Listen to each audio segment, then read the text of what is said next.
بسم اللہ الرحمن الرحیم۔ السلام علیکم ورحمۃ اللہ وبرکاتہ۔ تھرڈ ایئر، مجھے امید ہے کہ آپ خیر و عافیت سے ہوں گی۔ اللہ تعالی ہم سب کو اپنی حفظ و امان میں رکھے۔ تو آج ہمارا جو سبق ہے تھرڈ ایئر، وہ عربی کا سبق نمبر 34 ہے۔ اس سے پہلے ہم نے سبق کا ترجمہ مکمل کیا تھا۔ آج ہم اس سبق کی تمرین کریں گے۔ تو تمرین میں ہم نے سوال نمبر 1 سے لے کر سوال نمبر 3 تک ہم نے کر لیا تھا۔ آج ہم تدریب الرابع یعنی اس کی کریں گے۔ تو تدریب الرابع ہے ہمارے پاس، ہاتی من الدرس المعنی المرادف لکل کلمۃ مما یاتی۔ چوتھی مشق ہے۔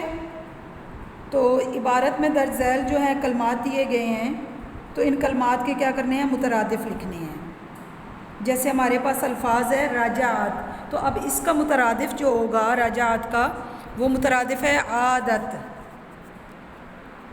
اس کے بعد ہے یتکلم، مترادف یتحدث، یرمی مترادف یلقی، مرتفع، اور اس کا مترادف عالٍ ہے، یحیی یسلم، منازل، اور مترادف بیوت ہے۔ یہ ہماری تدریب الرابع مکمل ہوئی۔ اس کے بعد تدریب الخامس ہے۔ تدریب الخامس ہے حول الی المفرد، یعنی 5ویں مشق ہے ہمارے پاس۔ تو واحد جمع ہے، تو جمع انہوں نے دی ہوئی ہے، تو جمع کو ہم نے کیا کرنا ہے؟ واحد میں تبدیل کرنا ہے، یعنی جمع کی واحد بنانی ہے۔ جملہ ہے ہمارے پاس الآداب الاسلامیۃ جمیلۃ، یہ جمع ہے، تو اس کی واحد جو بنے گی وہ ہے الادب الاسلامی جمیل۔ نمبر 2، المسلمون الاوائل کانوا صادقین، یہ جمع ہے، اور اس کا واحد جملہ جو ہے وہ بنے گا المسلم الاول کان صادقا۔ نمبر 3، اکثر العربیین لا یکذبون، تو اس کا واحد بنے گا کثرت العربا لا تکذب۔ نمبر 4، علی الناس ان یعرفوا حقوقهم وواجباتهم، تو واحد ہے علی الفرد ان تعرف حقہ وواجبہ۔ نمبر 5، اختاروا والاوقات المناسبۃ للزیارت، للزیارات ہے جمع ہے، تو اس کی واحد اختار الوقت المناسب للزیارت۔ اس کے بعد نمبر 6 ہے لا تدخلن بیوتا حتی یؤذن لکن، واحد کا جملہ بنے گا لا تدخلی بیتا حتی یؤذن لک۔ یہ ہماری تدریب الخامس مکمل ہوئی۔ اس کے بعد ہے تدریب السادس۔ تدریب السادس میں ہے صل بین الف با، یعنی الف اور الف کالم کو با کے ساتھ ملائیں، اور پھر جیم کالم میں جو ہے درست جواب لکھیں۔ تو اب یہاں پر کالم ملانا ہے، اس کے بعد جو ہے اس کا جواب پورا لکھنا ہے۔ جیسے ہے نمبر 1، لا تخلف الوعد ولا تتأخر عن الموعد۔ نمبر 2، لا تدخل بیتا حتی یؤذن لک۔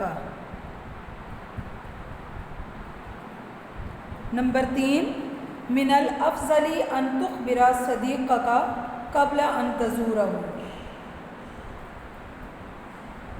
نمبر 4، فی القرآن والحدیث تعلیم و تہذیب و تربیت۔ نمبر 5، ان انکر الاصوات لصوت الحمیر، ان انکر الاصوات لصوت الحمیر۔ اس کے بعد نمبر 6 ہے علی کل مسلم ان یعرف حقوقہ و واجباتہ. اس کے بعد نمبر 7 ہے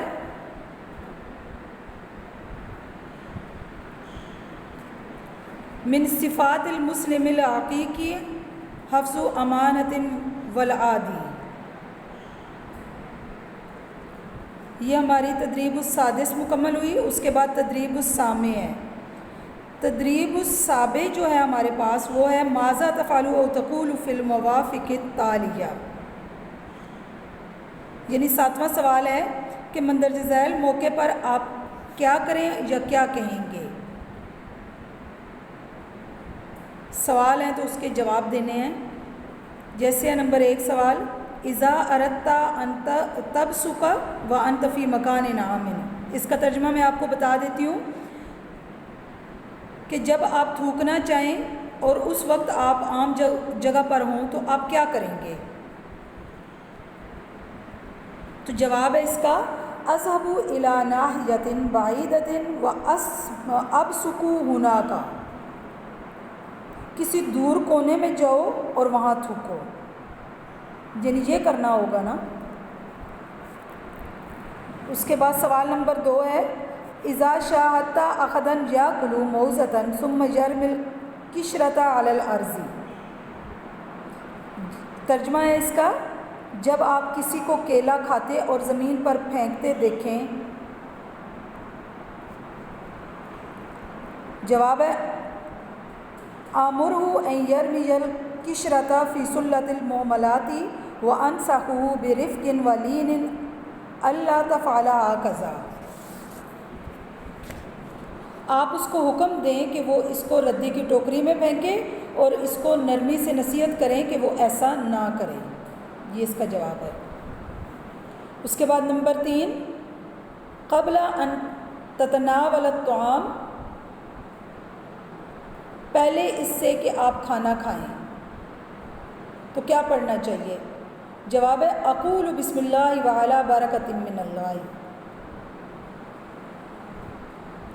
میں کہتا ہوں بسم اللہ اور اللہ کے نام سے برکت ہے. نمبر 4 بعد ان تنتہی من الطعام، بعد اس کے کہ آپ کھانے سے فارغ ہوں. جواب اقول الحمد للہ الذی اطعمنا وسقانا وجعلنا من المسلمین وجعلنا مسلمین. میں کہتا ہوں تمام تعریفیں اللہ کے لیے ہیں جس نے ہمیں کھلایا اور مسلمان بنایا.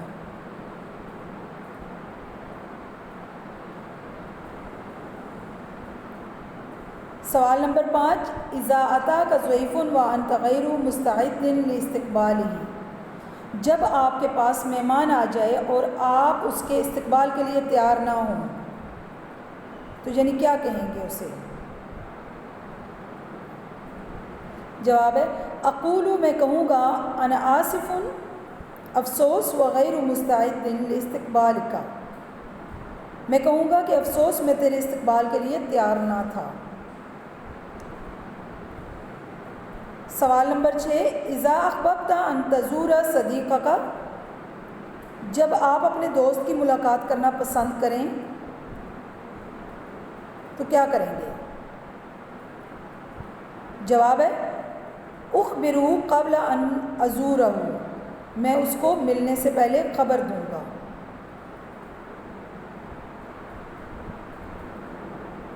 نمبر 7 اذا سمعت اخاک یتکلم بصوت مرتفع، جب آپ اپنے بھائی کو بلند آواز سے بولتا سنیں تو جواب میں کیا کہیں گے انصحہ واذکرہ قول اللہ عز وجل واغضض من صوتک ان انکر الاصوات لصوت الحمیر. اس کو نصیحت کر کے اللہ کا قول یاد کروائیں، اپنی آواز کو نیچا کریں، بے شک بدترین آواز گدھے کی آواز ہے. یہاں تک ہمارا مکمل ہوا سبق. آگے ہمارے پاس تدریب التاسع رہ گئی ہے، وہ ہم کل انشاءاللہ العزیز کریں گے. تو یہ جتنا آج سبق پڑھایا ہے اس کو آپ نے اچھی طرح یاد کرنا ہے. السلام علیکم ورحمۃ اللہ وبرکاتہ. فی امان اللہ. اللہ حافظ.